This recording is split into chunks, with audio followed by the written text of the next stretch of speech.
hilarious, fearless, Tell me something, honey. talented. Bronzie is a staple of the community. A life without drag to me would be a day without sunshine. My name is Bronzie De'Marco. I'm a professional entertainer. For 50 years, I've been doing illusions. Diana Ross, Whitney Houston, Donna Summers, on and on. My uncle Franklin Shelby, his drag name was Francesca LaSalle, is the one that got me into drag. Drag has been a part of queer culture from the very beginning. The earliest instance of drag in Alabama that we've located is from the 1920s. And as you move forward in time, you see drag popping up in house parties in the 40s. When we start to get our own bars in the 60s, then you see drag as a centerpiece of that. It was a way of bringing people in. My uncle was an entertainer in Huntsville. He was the first black female impersonator in Huntsville in the early 70s. That's when I first snuck into my first gay bar, was in the 70s. I was 10 years old. I was sneaking out the house, honey, with him going to the different little parties and stuff that he'd go to, honey. I more or less like blackmailed him. So I'm gonna tell my grandmama where he had been taking me to. They wound up taking me to the club. I loved it. I felt like I was at home. Outside the bar, I just felt a void in my life. It was the emptiness that I was trying to fulfill. After that, I entered a talent contest and won, and I've been on stage ever since. Minnie Riperton was the artist that I did, and the first song was Loving You. I just felt a connection to it. It's singing about love, and it was truly what I wanted to be, was loved. I was kind of nervous, but the people made me feel more comfortable. They were more accepting. The applause, it just took me to another level. When I got off stage and I was good then, I got through it. And from there on out, that's what I wanted to do. Drag at its core is resistance to the idea of gender stereotypes. We sort of exist in a culture that creates various levels of access for people who are quote male or female. Drag has always been a way of showcasing the ways in which those stereotypes aren't natural, but adoptable.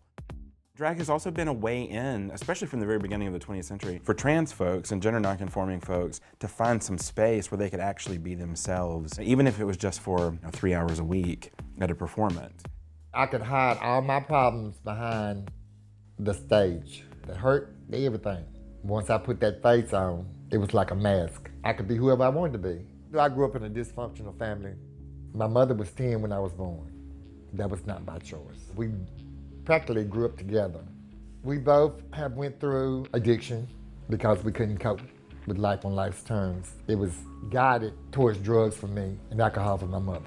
I had gotten in some trouble when I was introduced to cocaine, and I was living in Birmingham at the time. I wanted to fit in with everybody else. I felt this was a way for me to fit in. If I was being an entertainer and having connections for the drugs, that I could please everybody else. And it just went on and on and on and on until it was just like totally out of hand. I wound up going in and out of prison. I've been 5 times. I'm not proud of it. Now today, I'm a blessed individual who had addiction problems that now don't have them anymore. I continue to be an addict because I will always be an addict. But I turned my life around because I got tired of all the consequences and stuff that I was putting myself through and my family through. I've been clean 18 months.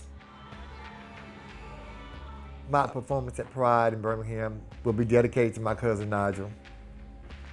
That's my baby.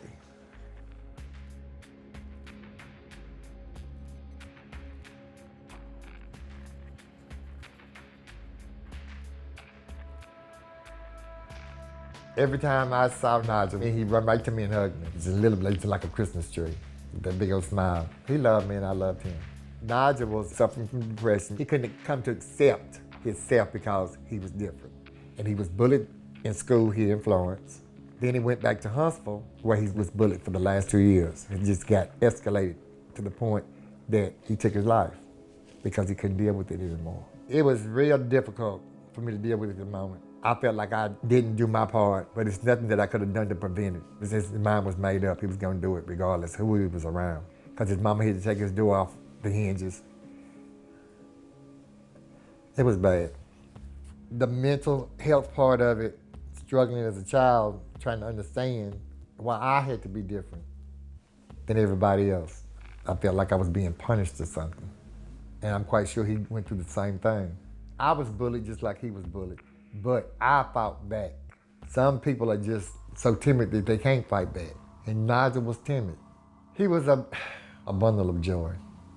He touched a lot of people's lives. This is the 50th Nation's Anniversary of Pride that we're gonna be celebrating this year, as well as my 50th year as an entertainer. I just want everybody just to love on each other and just enjoy themselves. Family means the world to me. I got so many kids now, I don't know what to do. But the drag family is a pretty set in stone, familiar pattern within queer history going all the way back as far as we can see. You'll have a drag mother who is an experienced queen. They have drag daughters, younger people who come in and learn about drag. The drag mother is the one who looks over them to make sure that they're okay, make sure that they're performing up to the standards of whatever she has set for them. So these families form around the nucleus of an experienced performer who then affect the next generation with their style. In the queer community, we're creating families because of necessity, because of shared trauma, but also because of joy. Because now I get to be myself with these people and I never have to explain myself again. Which I think is what is so delightful to me about Bronzie's drag, is that he has that connection to that feeling. They come to me and ask for help, and I volunteer to give it to them. What I want them to get out of it is the fun and enjoyment of it. Mostly what I want them to get out of it is to be able to accept themselves and love who they are. What does pride mean to me? Pride is something that I take a whole different look at, because the first pride, that was a ride, and a lot of people lost their lives fighting for what they believed in. What pride means to me today is sharing with our youth the struggle that we had to go through. It was a struggle. What they have today is freely given to them because of what we had to do. It means the world to me. I stand for it firmly and with pride and dignity. Straight people don't have to have a pride because they're already accepted. But us being different, we have to fight for what we want. And as long as we stand together and have unity, we can do anything together.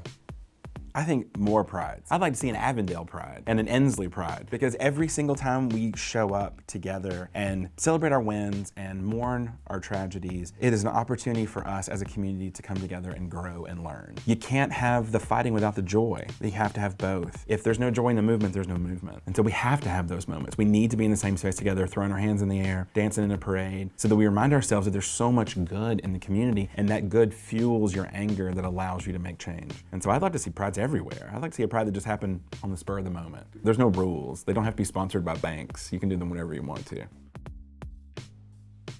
Before you judge me, take a walk in my shoes. Everybody wants acceptance. Everybody wants love. Treat people the way you want to be treated, always. And don't judge somebody just because they're different. God created all of us equally in His image. So if He created us and He don't make no mistakes, regardless of what you've gone through in life, nobody's a mistake.